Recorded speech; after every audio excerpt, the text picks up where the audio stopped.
Hey traders, Richard here from Ninjacators, and in this video I want to show you one of my favorite setups using only one indicator and the Zorro Futures Trader pattern that recently netted me $480.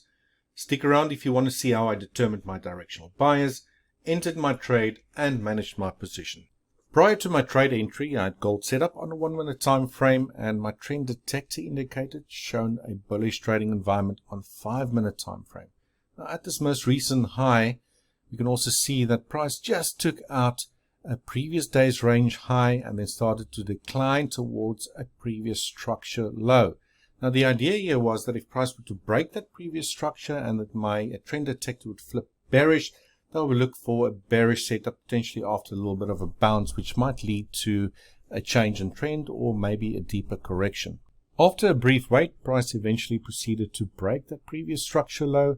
And at that same time, my trend detector also flipped to the bearish side. And all I had to do next was wait for a bit of a bounce to the upside or a retracement, at which stage I proceeded to draw my Zorro Futures pattern from the previous high to low. I also enabled my automated trade entry feature. But on the first visit of that zone, I unfortunately did not get filled. Price dropped down to the downside, eventually found support again, and started making its way all the way back to the upside again. And on the second visit to that zone, I eventually got filled and got short with 2 contracts with my ATM strategy. With this trade, my ATM strategy automatically positioned my stop loss a couple of ticks above that short entry zone. I had one target to the downside and then also a runner target, which I dragged to that runner line there, which was automatically plotted by my Zorro Futures pattern. Right, so towards my first target, I had 12 ticks. And towards my second target, I had about 36 ticks. Now, the idea here is once that first target gets reached, I want to reduce the risk on my remaining position and at the same time try to give the market as much space as possible to run towards my second target without getting stopped out prematurely. A few minutes later, price started making its way to the downside again. I trailed my stop to above that entry zone, and as soon as my first target got hit, I positioned my stop in the middle of that zone. Now the idea here is that if price were to reverse all the way back to the upside again and take out my remaining position, at least I'll walk away with some profit.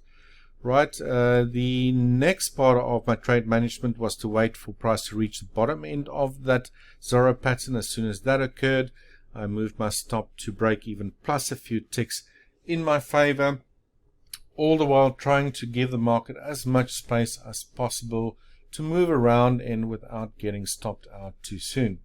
Now, admittedly, I had to sit here through a little bit of sideways price action as price entered into a range.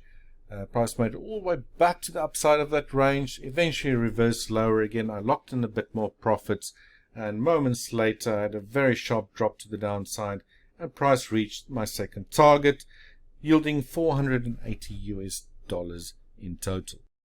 In summary, this trade example demonstrates the Zorro Future pattern's effectiveness and simplicity, making it a great tool for traders of all experience levels. Thanks for watching, and if you want to find out more about the Zorro Futures Trader pattern or like to join our free Indicator of the Month Club, then please click on the links in the description. Please note that all information in this video is provided for educational purposes only, and it's not an offer or recommendation to trade futures, stocks, options, or forex.